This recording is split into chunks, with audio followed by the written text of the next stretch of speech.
Alur cerita Declining Elite University Recruitment, I'm an Immortal Venerable, chapter ke-6-7. Yevan menatap peta di tangannya dengan saksama. Jika dugaanku benar, di titik ini pasti tumbuh Crimson Flame Herb berkualitas tinggi. Tanaman itu sangat krusial untuk mempercepat proses kultivasi kita berdua. Tempat ini benar-benar layak untuk kita datangi. Han Feng mengangguk mantap. Baik guru, aku akan segera pulang ke rumah untuk menyiapkan semua perlengkapan pendakian kita. Ngomong-ngomong, kapan kita berangkat? Secara mengejutkan, Ye Fan langsung mencengkeram pergelangan tangan Han Feng dengan kuat. Kau tanya kapan? Tentu saja, sekarang juga. Tanpa aba-aba, Ye Fan menarik paksa tangan Han Feng dan melompat tinggi ke udara, melintasi bangunan-bangunan pencakar langit seolah gravitasi tidak berlaku baginya. Kini mereka berdua melayang tinggi di atas kemegahan kota yang tampak mengecil di bawah kaki mereka. Dengan suara gemetar karena ngeri, Han Feng berteriak, "Gugu guru, kau tidak mungkin berencana lari ke sana secara langsung kan? Jarak ke lembah Heng Shui itu lebih dari 100 km. Hanya dalam sekejap mata, mereka berdua mendarat dengan dentuman halus di atas puncak sebuah gedung tinggi yang lokasinya sudah sangat jauh dari titik awal. Han Feng meringis kesakitan sembari memegangi tubuhnya. Aduh, guru, paling tidak tolong hargai sedikit perasaanku ini. Dalam benaknya, Han Feng merasa sangat syok. Hanya dengan satu lompatan saja, kami sudah berpindah sejauh beberapa kilometer. Kemampuan guru benar-benar sudah berada di level yang tidak masuk akal, melampaui puncak tingkat body tempering. Ye Fan melirik muridnya dengan ekspresi tenang seolah tidak terjadi apa-apa. Apa waktu istirahatmu sudah cukup? Tanpa menunggu jawaban, Ye Fan kembali menyambar tangan Han Feng untuk melanjutkan perjalanan kilat mereka yang luar biasa itu. Han Feng hanya bisa berteriak frustrasi saat tubuhnya kembali ditarik. Istirahat apa? Aku saja belum sempat menarik napas. Belum sempat. Ia menyelesaikan kalimatnya. Tubuhnya sudah melesat kembali menembus awan mengikuti tarikan Ye Fan. Singkat cerita, mereka akhirnya menapakkan kaki di kedalaman lembah Heng Shui yang diselimuti kabut misterius dan aura yang mencekam. Han Feng terengah-engah dengan wajah pucat pasi. Jarak lebih dari 100 km, tapi kita menempuhnya hanya dengan beberapa kali. Lompatan, guru, kau benar-benar monster dalam wujud manusia. Evan tersenyum tipis menanggapi kekaguman muridnya. Kalau kau ingin bisa mengimbangi kecepatan seorang Immortal Venerable, kau harus berlatih 10 kali lebih keras dari sekarang, muridku yang baik. Namun, dalam hati Yevan merasakan ada sesuatu yang janggal. Aku bisa merasakan tempat ini sangat dekat dengan pusat energi spiritual, tapi kenapa auranya terasa sangat tidak stabil dan begitu kacau? Han Feng masih tertatih berusaha mengikuti langkah gurunya. Guru, tunggu aku, jangan ditinggal lagi di tempat seram ini. Yevan mengamati sekelilingnya dengan waspada. Tumbuhan di sini tumbuh dengan sangat subur dan memancarkan energi yang melimpah, tapi ini bukan termasuk spirit herb. Pasti ada sumber energi spiritual lain yang sangat besar di sekitar sini. Tiba-tiba, semak-semak di depan mereka bergetar hebat. Sesosok makhluk mengerikan muncul secara mendadak dan mengejutkan mereka berdua. Yevan berteriak memperingatkan dengan nada yang mendesak. Han Feng, cepat waspada, ada bahaya tepat di belakangmu. Dari balik rimbunnya semak, seekor ular raksasa dengan sisik sekeras baja melesat secepat kilat. Monster itu langsung menyergap dan melilit tubuh Han Feng dengan lilitan yang mematikan. Han Feng berteriak histeris menahan rasa sakit dan ketakutan. Guru, tolong aku. Makhluk ini melilitku dengan sangat kuat. Yevan menatap monster itu dengan mata yang tajam dan dingin. Ternyata inilah sumber energi spiritual yang membuat aura di lembah ini menjadi tidak stabil. Menarik sekali. Aku sendiri yang akan menghadapimu, monster. Guru, aku sudah tidak kuat lagi. Napasku mulai sesak dan pandanganku mulai kabur. Yevan, tetap tenang di tengah situasi kritis tersebut. Jangan panik, tetap tenang, fokuskan seluruh energimu, dan segera terapkan teknik pernapasan yang sudah aku ajarkan padamu. Han Feng berusaha mengumpulkan sisa-sisa kesadarannya. Baik, Han Feng mulai merapalkan mantra dan mengatur napasnya. Jika mampu menyingkirkan nafsu, maka hati akan tenang dengan sendirinya. Murnikan hati, maka jiwa akan bersih. Secara alami 6 nafsu tidak akan muncul, dan 3 racun akan sirna dari dalam raga. Perlahan tapi pasti, kepanikan Han Feng mereda. Teknik pernapasan ini memang luar biasa. Meskipun dililit dengan sangat kuat oleh ular raksasa ini, aku tidak lagi merasa sesak napas. Energiku mulai mengalir lancar kembali ke seluruh tubuh. Namun, monster ular itu tidak memberikan celah sedikit pun. Ia membuka rahangnya yang lebar, menunjukkan taring-taring tajamnya, dan bersiap untuk melahap tubuh Han Feng. Yevan melesat bak kilat dan melompat tinggi. Dasar monster tidak tahu diri, beraninya kau mengincar orang lain saat sedang berhadapan dengan lawan sepertiku. Sebuah tendangan dahsyat dengan tekanan angin yang luar biasa dilancarkan oleh Yevan tepat mengenai kepala monster ular tersebut. Benturan keras itu membuat si monster terhuyung hebat, lilitannya pun terlepas seketika, membuat Han Feng akhirnya bisa terbebas dari cengkeraman maut sang ular. Pertarungan sengit tidak dapat dihindarkan lagi. Aura membunuh memenuhi udara lembah saat mereka berdua bersiap untuk menumbangkan sang monster ular. Monster ular itu berdesis nyaring, lalu bergerak dengan kecepatan yang sulit diikuti mata telanjang untuk menyerang Yevan secara frontal. Yevan menyeringai tipis melihat serangan itu. Bagus, sekarang kau akhirnya menyadari siapa lawanmu yang sebenarnya. Dengan gerakan yang sangat lincah, Yevan melompat menghindari serudukan maut sang monster. Ia kemudian melayang di udara dan mendarat tepat di atas kepala ular raksasa itu dengan posisi yang sangat dominan. Yevan bergumam rendah sembari menatap sang monster di bawah kakinya. Lembah Heng Shui ini memang wilayah yang istimewa, pantas saja makhluk sekuat dan semengerikan dirimu bisa tumbuh di sini. Namun, pertarungan itu berlangsung sangat singkat. Entah dengan teknik rahasia apa yang digunakan Yevan, secara tiba-tiba sang monster ular raksasa itu berhasil dikalahkan dan terkapar tak berdaya. Yevan segera menghampiri muridnya untuk memastikan kondisinya. Han Feng, apa kau baik-baik saja? Han Feng menjawab dengan tatapan penuh kekaguman yang mendalam. Guru, teknik pernapasan itu memang benar-benar sakti, aku bisa selamat karenanya. Yevan menepuk bahu muridnya dengan tegas. Setelah kita pulang nanti, kau harus lebih rajin berlatih setiap hari tanpa absen. Rasakan aliran energi spiritual saat kau menarik napas dan buatlah kekuatan itu menyatu ke dalam setiap napasmu. Paham? Han Feng menjawab dengan penuh semangat. Baik, guru.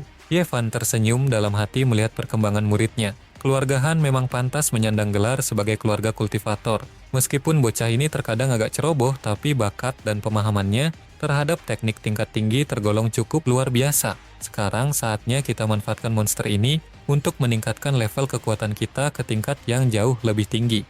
Han Feng tertegun menatap bangkai makhluk itu, ia bergumam pelan. Jadi begitu, ini pasti ular piton 5 elemen yang pernah tercatat secara khusus dalam buku kuno rahasia keluargaku. Yevan mengangkat alisnya sedikit, tampak tertarik dengan pengetahuan muridnya. Oh, jadi kau mengenali cacing kecil ini? Han Feng menelan ludah, merasa ngeri dengan sebutan gurunya. Mungkin di seluruh kota Mi, cuman guru saja yang punya keberanian besar untuk memanggil monster ini dengan sebutan ular kecil.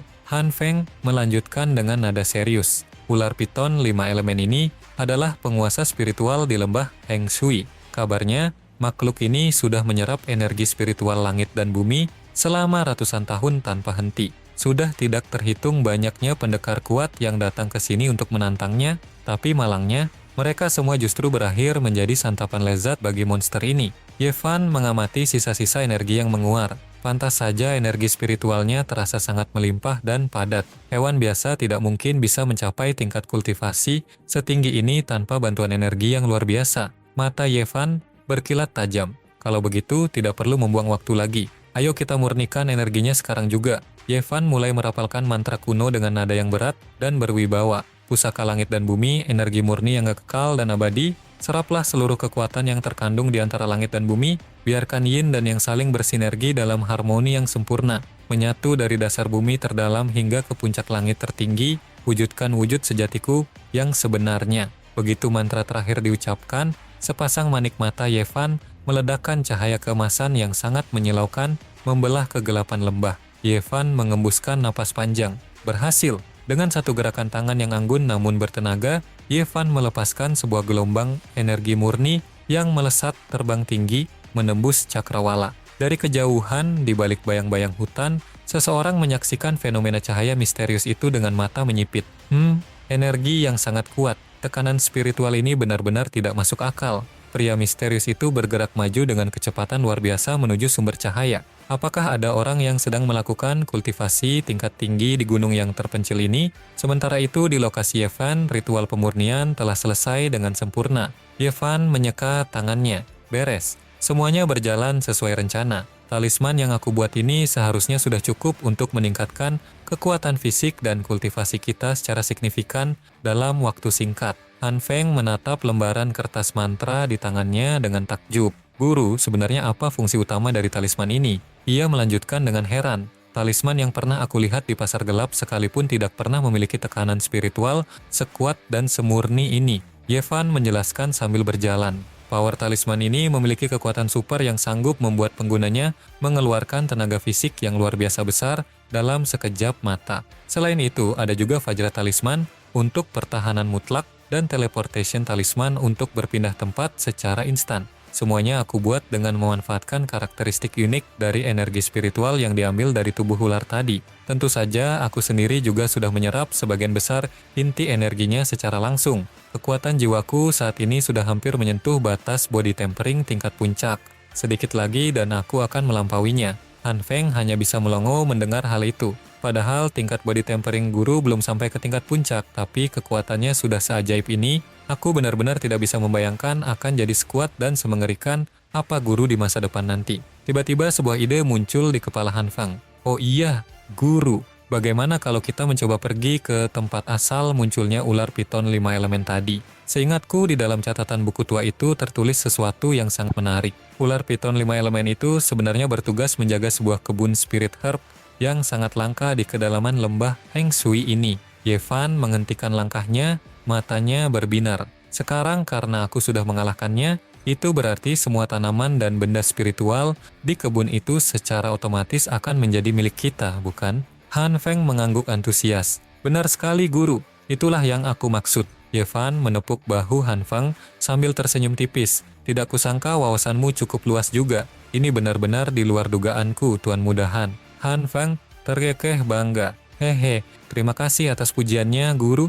Aku merasa sangat terhormat. Kalau soal hal lain mungkin aku tidak berani banyak bicara, tapi jika urusannya berkaitan dengan dunia kultivasi, aku akan selalu menjadi orang yang paling bersemangat. Namun di tengah percakapan hangat mereka, tiba-tiba terdengar suara gesekan dari balik pepohonan yang bergerak sangat cepat ke arah mereka berdua. Yevan langsung memasang posisi waspada. Ada pergerakan yang tidak wajar di sekitar sini. Han Feng mulai merasa panik, keringat dingin mengucur di dahinya. Suaranya datang dari arah yang baru saja aku tunjuk tadi, guru. Dalam hati, Yevan bergumam dengan penuh rasa penasaran. Ayo cepat kita lihat apa yang sebenarnya sedang terjadi di sana. Mereka berdua pun melompat dengan lincah, bergerak cepat menembus rimbunnya hutan menuju sumber suara tersebut. Begitu sampai di lokasi, mata mereka disambut oleh pemandangan sebuah gerbang batu raksasa yang dipenuhi dengan guratan tulisan kuno yang memancarkan aura mistis. Han Feng terbelalak tidak percaya. Astaga, fenomena apa lagi ini? Seumur hidupku aku belum pernah melihat bangunan yang seaneh dan semisterius ini di tengah hutan. Yevan mengamati gerbang itu dengan saksama. Ini seharusnya adalah pintu masuk utama menuju kebun spirit herb yang kau ceritakan tadi, Han Feng. Hanya saja, pintu yang satu ini memiliki rahasia yang lebih dalam. Belum sempat ia menyelesaikan kalimatnya, Yevan membatin dalam hati. Astaga, bisa-bisanya aku sedikit melupakan soal keberadaan segel formasi yang sangat kuat di tempat ini. Pantas saja tadi aku tidak merasakan energi apapun saat memeriksa area ini secara sekilas. Ternyata ada pelindung yang sangat rapi. Ini adalah segel formasi 7 bintang utara kecil yang dipasang secara jenius dengan memanfaatkan topografi gunung dan rimbunnya hutan lebat di sekitarnya. Dalam formasi 7 bintang utara kecil ini, 7 inti formasinya harus dibuka dengan urutan yang sangat spesifik dan presisi. Nama-nama bintangnya adalah Dubhe, Merak, Vesda, Megres, Aliot, Mizar, dan yang terakhir sebagai penentu adalah Al-Qaid. Jika salah satu langkah saja meleset, maka semua usaha untuk masuk akan sia-sia dan bisa memicu serangan balik yang mematikan. Yevan kemudian menjelaskan secara lisan kepada Han Feng. Segel ini adalah formasi 7 bintang utara kecil. Ia menggunakan energi alam dari gunung dan hutan untuk membangun 7 titik inti formasi yang tersembunyi. Fungsi utamanya adalah untuk memanipulasi lingkungan sekitar dan menyembunyikan tempat ini sepenuhnya dari pandangan manusia biasa. Selain itu, formasi ini juga memiliki kemampuan pertahanan otomatis untuk menghalangi orang luar yang mencoba masuk tanpa izin.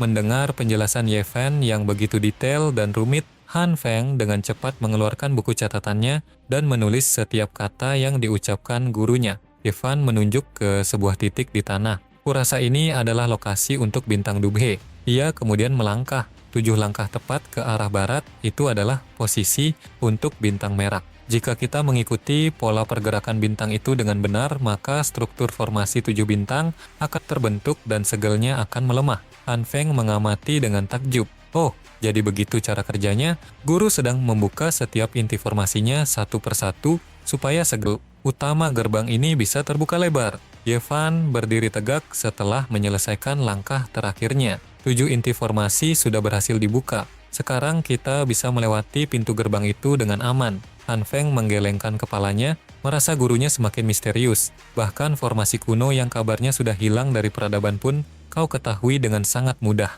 Guru, sebenarnya siapa kau ini? Yevan menjawab dengan santai seolah itu bukan hal besar. Biasa saja. Pengetahuan seperti ini cuma dianggap sebagai hal sepele bagiku di kehidupan sebelumnya. Dalam hatinya, Yevan merenung. Dari model dan struktur formasi 7 bintang utara kecil ini, sepertinya kebun ini dulunya milik seorang master hebat yang memilih untuk hidup menyendiri.